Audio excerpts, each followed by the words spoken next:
Olá, queridos, é sempre uma alegria, uma satisfação podermos estar trabalhando essa série de temas falando sobre Cristo, seu ministério, seus ensinos.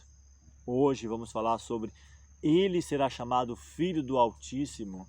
Isso é o mais importante, independente de que muitos colocam a Jesus Cristo, Yoshua Mashiach, como é chamado em Israel, e de fato é isso, como que se o nome ou a pronúncia do nome fosse o mais importante. Mas queremos destacar algo, talvez você não tenha parado para atentar para essa realidade, de que o mais importante é reconhecer de que ele é o Filho do Altíssimo. Isso deve ser inegável para nós. E, infelizmente o mundo hoje não aceita. Nos dias que Cristo esteve aqui pregando, ensinando, quando ele se coloca como Filho do Altíssimo, Filho de Deus, a comunidade judaica, principalmente aqueles que deveriam aceitá-lo, não reconhece, não aceita, porque eles entendiam de que ele estava se colocando como igual ao Eterno, por receber do Eterno essa prerrogativa de adoração e de tudo mais. Eles não aceitaram, não quiseram, na verdade, aceitar Cristo como o Filho de Deus.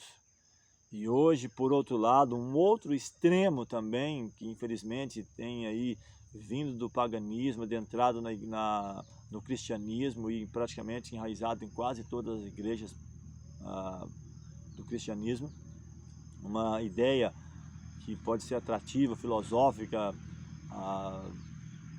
onde fala de três pessoas coeternas, coiguais, e é então um outro extremo também, ou seja, não reconhece de novo Cristo como Filho, e até a Bíblia diz Filho do seu amor, não só no Novo Testamento, mesmo no Antigo Testamento, onde diz quem subiu ao céu e desceu, quem amarrou as águas no seu punho, qual é o seu nome, qual é o nome do seu filho, se é que o sabes. Tanto é que o próprio Cristo, ele não estava muito preocupado em falar ali um nome específico, ele diz eu sou, isso é o mais importante. Foi como ele se apresenta para Moisés, ele diz, olha, diz lá, eu sou te enviou. E quando Cristo também confrontado com os líderes, ele diz, antes que Abraão existisse, eu sou. Ele aplica para ele esse título. Então, como nós temos mencionado, mais importante que simplesmente uma pronúncia em si, reconhecermos que Cristo é Filho do Altíssimo. Isso é um fator decisivo para a nossa vida. Isso é importante para nós. Quero convidá-lo mais uma vez a nos curvarmos diante do Senhor, agradecermos a Ele pela vida, pelo cuidado e a oportunidade de estarmos estudando a sua palavra. Amorável Senhor, te agradecemos pelo cuidado, a proteção, pela oportunidade de nesse dia estudarmos um pouco sobre esse tema, sobre Cristo como Filho do Altíssimo, e rogamos a unção do teu Santo Espírito para a compreensão da tua palavra. Dá-nos a tua paz, a tua graça, te pedimos essas bênçãos e agradecemos em nome de Jesus. Vamos trazer pelo menos dois textos importantes com respeito a essa temática aqui, sobre o nascimento de Jesus. É claro, nós não vamos aprofundar em tudo o que poderíamos sobre esse tema. Primeiramente, Mateus capítulo 1, 18 a 23, diz assim, ora, o nascimento de Jesus Cristo foi assim, estando Maria, sua mãe, desposada com José, antes de se ajuntarem, achou-se ter concebido do Espírito Santo. Então José, seu marido, como era justo e não queria infamar, intentou deixá-la secretamente. E projetando ele isto, eis que em sonho lhe apareceu um anjo do Senhor, dizendo, José, filho de Davi, não temas receber a Maria, tua mulher, porque o que nela está gerado é do Espírito Santo. E dará à luz um filho, e chamarás o seu nome Jesus, porque ele salvará o seu povo dos seus pecados. Tudo isso aconteceu para que se cumprisse o que foi dito da parte do Senhor pelo profeta, que diz, eis que a virgem conceberá e dará à luz um filho, e chamá-lo-ão pelo nome de Emanuel, que traduzido é Deus conosco. Então aqui você percebe que, como nós havíamos mencionado, até mesmo no estudo anterior, o autor aqui, Mateus, ele atribui uma profecia ao profeta. O profeta é que diz: a virgem conceberá e dará à luz um filho. Mas um outro ponto também em destaque aqui, Mateus, ele atribui o nascimento de Cristo, ele fala, achou ter concebido do Espírito Santo. E isso é um ponto que, se formos aceitar a doutrina atual das principais denominações de uma trindade, de 3 pessoas coeternas, aqui há uma incoerência, de certa forma. Porque diz que ela achou ter concebido do Espírito. Diz bem claro o texto. Concebeu do Espírito. E diz que José, tentando deixá-la, porque ele não tinha ainda se ajuntado, tido relações com ela, ele diz, olha, não temos que fazer isso, porque o que nela está gerado é do Espírito Santo. Só que ele não dá detalhes quem é o Espírito. O problema só está nisso. É verdade esse fato? Sim. Vamos comprovar com Lucas e vamos chegar a uma conclusão. Tanto é que a Bíblia mesmo, ela nos dá a base para isso, de que por boca de 2 ou mais testemunhas tudo será confirmado. Então isso é importante. Então eu não posso firmar uma doutrina em base, ou baseado simplesmente em um único pensamento, em um único versículo. Tá? E aqui precisamos comparar, e eu estava até pesquisando dos evangelhos, dos 4, somente os 2 falam do nascimento de Jesus, no caso Mateus e Lucas, do nascimento específico ali, o evento em si, e então já temos o suficiente, por boca de 2 ou mais testemunhas. Então eu preciso compará-los e chegar a um consenso, isso é importante, tá? Para a minha compreensão e para a sua compreensão. Porque muitas vezes é atribuído à palavra de Deus certas incoerências por justamente não buscarem essa compreensão. A Bíblia não é incoerente, tanto é que o próprio autor aqui de Mateus, ele busca uma citação do Antigo Testamento, de acordo ou conforme foi escrito pelo profeta que diz. Aqui também em Lucas, capítulo 1, versículos 26 a seguir, ele fala do anúncio do nascimento de Jesus. Ele até traz alguns detalhes, dizendo que no 6º mês foi o anjo Gabriel enviado por Deus a uma cidade da Galiléia chamada Nazaré. E Gabriel é um nome em destaque importante, é aquele que ocupa justamente a posição que anteriormente era de Lúcifer. Então nós percebemos que após o pecado, o Eterno, ele não se manifesta diretamente. A comunicação do céu com a terra se faz através de Cristo e dos anjos. E o anjo que mais entra em destaque, se você pegar desde de Daniel, em pontos complexos, em visões, em revelações, ou no próprio ministério de Cristo, ao trazer o anúncio do nascimento de João Batista, do próprio Cristo, a confortar Cristo, na ressurreição de Cristo, na revelação do Apocalipse é Gabriel. Então ele é aquele que ocupa a posição logo abaixo do Filho de Deus, de Cristo. E ele justamente ele é enviado para trazer essa notícia. E aqui o texto continua ainda, versículo 27, ele é enviada a uma virgem desposada com um homem cujo nome era José, da casa de Davi, e o nome da virgem era Maria. E diz o texto, versículo 28 ainda, que entrando o anjo aonde ela estava, disse, salve agraciada, o Senhor é contigo, bendita és tu entre as mulheres.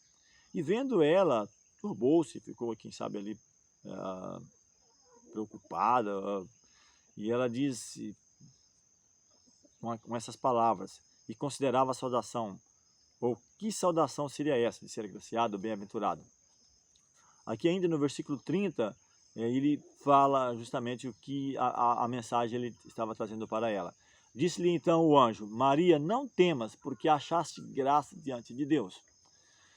E eis que em teu ventre conceberás e darás à luz um filho, e pô-lo-ás o nome Jesus. Tá? Esse será grande, será chamado Filho do Altíssimo. Tá? Então ele não dá detalhes, olha, sobre um fato ou outro, mas ele é específico, será chamado Filho do Altíssimo. Agora, quem é o Altíssimo? É isso que precisamos entender. E o Senhor Deus lhe dará o trono de Davi, seu pai, e reinará eternamente na casa de Jacó, e o seu reino não terá fim. Então, ele está confirmando a profecia de Daniel, onde ele mesmo, esse próprio anjo, havia trabalhado essa profecia para Daniel, explicado para Daniel sobre o tempo determinado para o nascimento do Messias, e agora ele vem anunciar o nascimento, e ele fala, será chamado Filho do Altíssimo, e vai reinar para sempre, e o seu reino não terá fim. E seguindo ainda, a partir dos versículos 34 até o 35, ele explica quem é o Altíssimo. Ele diz assim, disse Maria ao anjo, como você fará isso, visto que não conheço homem algum? E ele então responde, respondendo o anjo, disse-lhe, descerá sobre ti o Espírito Santo. Olha só, e aqui ele traz mais detalhes, enriquece mais. Descerá sobre ti o Espírito Santo, e a virtude do Altíssimo te cobrirá com a sua sombra. Por isso também o santo que de ti há de nascer será chamado Filho de Deus. Então, ele enriquece mais. Mateus, no caso, ele é específico, ele só diz, olha, é concebido pelo Espírito, mas não dá detalhes de quem é o Espírito. Se nós entendermos como hoje é pregado pelas principais, por isso que eu estou abrindo esse parênteses, não é ainda o tema que eu vou trabalhar com respeito a esse assunto, mas é só uma ideia já sobre isso. Se entendermos hoje de que tem-se uma trindade composta de 3 pessoas coeternas e coiguais, então, segundo Mateus, Cristo foi gerado pelo Espírito, ou como é chamado, né, a terceira pessoa da divindade, que é o que está aqui hoje, segundo se explica por essa doutrina. Mas aqui, quando Lucas ele vem enriquecendo os detalhes, isso não é contradição, é uma confirmação, por isso temos que comparar, ele diz, olha, vai acontecer assim, vai descer sobre ti o Espírito Santo. E a virtude, ou seja, o Espírito Santo aqui é a virtude do Altíssimo, poder, a manifestação do Altíssimo vai estar sobre você. E o menino que vai nascer será chamado Filho de Deus. Então o Altíssimo é Deus, é o Eterno. E aí então não tem nenhuma incoerência. Ou se você também falar que o Espírito Santo é Deus, no sentido de que está referindo ao Eterno, tudo bem. Porque quando Cristo tem uma entrevista com a mulher samaritana, ele fala, ela diz, Senhor, mas deve adorar aqui ou naquele monte? Porque seus discípulos dizem que é em Jerusalém, os outros dizem que é aqui. E diz, mulher, vem o tempo e chegou o tempo em que os verdadeiros adoradores adorarão o Pai em espírito e em verdade, porque Deus é espírito. E importa que os seus adoradores o adorem em espírito e em verdade. Então, Deus é espírito. Os anjos são espíritos ministradores. Agora, quando eu pego esse texto que está referindo ao Eterno, ao Soberano, aquele que é incriado, e atribuo a uma terceira pessoa, chamando de coeterno, então eu estou distorcendo aquilo que a palavra está falando. Então eu procurei trazer esses 2 textos para que você pudesse comparar você mesmo, chegar a essas conclusões de que quando Mateus está referindo ao Espírito, não está referindo a uma terceira pessoa, está referindo ao próprio Eterno, ao Altíssimo, de que com o seu Espírito, com a sua glória, com a sua manifestação, ele gera em Maria Cristo, que já era um com o Eterno desde a eternidade ali, mas que ele desce de sua glória e aqui vem para resgatar o homem. Se você for ler, se quiser pode fazer isso também, Hebreus capítulo 1 fala sobre isso, que havendo Deus falado de diversas maneiras, de muitas formas aos pais, pelos profetas, nos últimos dias nos falou pelo Filho. Ele fala qual expressa a imagem da sua pessoa, ele até fala mais, e quando introduz uma segunda vez o seu primogênito, que todos os anjos o adorem. Então já era adorado, e aliás, já falei sobre isso quando nós começamos a série lá do Antigo Testamento, falando sobre a queda de Lúcifer, a origem do mal, foi justamente essa questão, não justifica, mas foi quando o Eterno, ele estabelece que onde estivesse Cristo, valeria pela sua presença, deveria ser adorado tanto quanto o Eterno é adorado. E Lúcifer não aceita isso.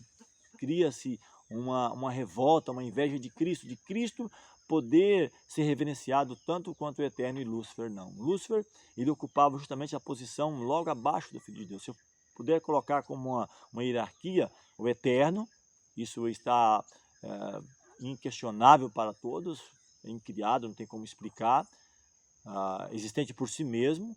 O Eterno não tem também como explicar isso, gera um filho, a sua imagem, a sua semelhança, a expressa imagem da sua pessoa, nele habita corporalmente toda a plenitude da divindade, Tanto é que João diz que no princípio era o verbo, ou a palavra estava com Deus, a palavra era Deus, o verbo se fez carne, Cristo.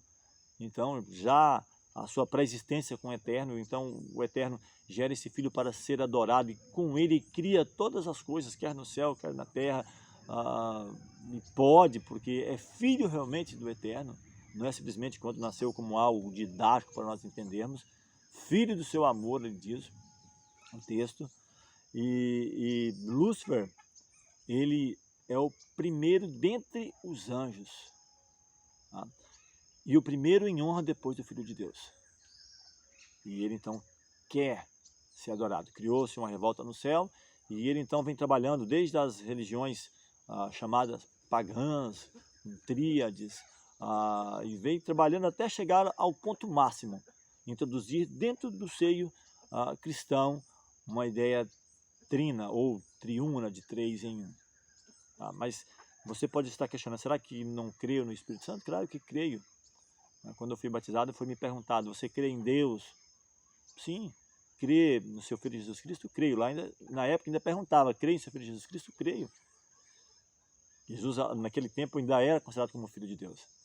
Aí crê no Espírito Santo, que é enviado? Sim, creio. E justamente o que está em Mateus, vou falar sobre isso com mais detalhes, é justamente esse ponto. Quando uma profissão de fé era feita, se perguntar, você crê no Eterno, crê em Cristo, crê no Espírito Santo, então seja batizado em nome de Jesus. E isso no segundo e terceiro século é incorporado à doutrina justamente para justificar essa doutrina. Agora, quantos estavam preparados para o nascimento de Cristo? Já falei, volto a repetir aqui, no nascimento dele, quem sabe somente umas 20 pessoas. Os anjos chegam, quem sabe ali esperando encontrar uma cidade em expectativa, porque a profecia apontava para aquilo, havia um decreto desde a saída da ordem para restaurar Jerusalém, até o Messias, ele fala 70 semanas, 490 anos, mas não tinha ninguém ali na expectativa, pelo menos no sentido geral, mas algumas pessoas estavam sim. Aqui fala sobre os magos do Oriente, diz o texto de Mateus, que até mesmo estudiosos, no sentido de literatura, viu uma estrela diferente, que o contexto histórico profético nos demonstra que eram anjos encaminhando, direcionando para o nascimento do Salvador. E eles então chegam lhe perguntando, onde está aquele que é nascido Rei dos Judeus? Porque vimos sua estrela e viemos do Oriente para adorá-lo. Vimos sua estrela no Oriente e viemos adorá-lo. Então o rei Herodes, ouvindo isso, fica perturbado ali, e congrega ali os príncipes, sacerdotes, escribas, e começa a perguntar onde nasceria o Cristo. Mateus 2, 1 a 4 fala sobre isso, e ele diz, olha, em Belém, na Judéia, assim está escrito pelo profeta, mais uma vez o profeta anunciando o local que seria o nascimento. E ele faz citação ali, de Miqueias, o texto que nós até lemos no estudo anterior, e ele diz que encontra ali o menino enrolado em panos com Maria, adora, então, mesmo em criança, pode ser adorado, porque ele é filho de Deus, pode ser adorado também, somente o Eterno e seu Filho, né, deve ser adorado, mas ninguém. E diz que abrindo seus tesouros, ofertaram ouro, mirra, incenso, e avisados voltam, né? Você conhece esse texto, para outro lugar. E aliás, esses donativos, esses presentes, serviram para custear a estadia, né? O período em que José e Maria e Cristo têm que voltar para o Egito, porque estavam procurando ali a morte do menino.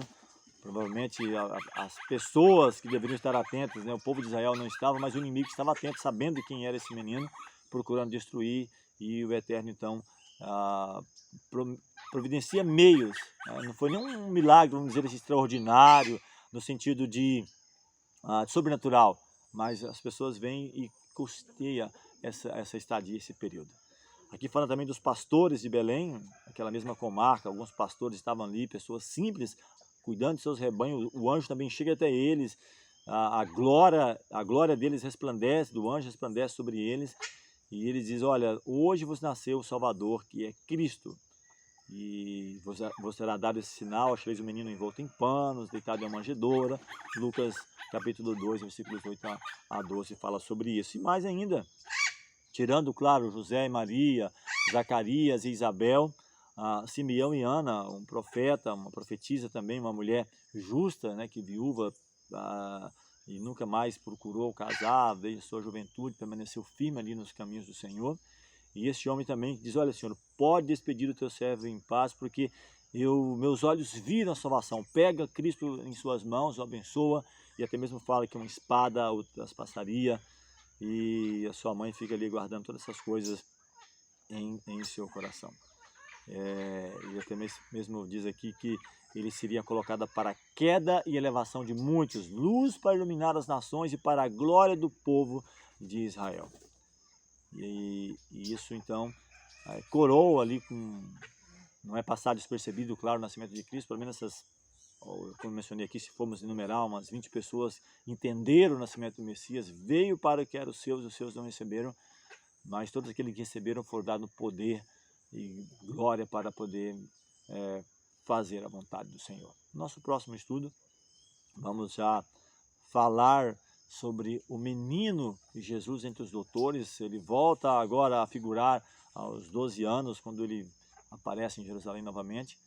E que o Eterno esteja abençoando a sua vida e a minha vida para estarmos crescendo assim no conhecimento do Senhor. Quero convidá-lo mais uma vez a nos prostrarmos diante do Senhor. Eterno Deus, amorável Pai, te rendemos graças pelo teu cuidado, a tua proteção, suplicando que a tua glória, a tua majestade se manifeste em nossas vidas, que o teu santo e bom Espírito nos ilumine a mente e o coração, para que cada dia venhamos ter poder para tomar decisões e fazer a tua vontade. Guia-nos a cada dia, te pedimos essas bênçãos e agradecemos no nome do teu Filho, Cristo Jesus. Amém.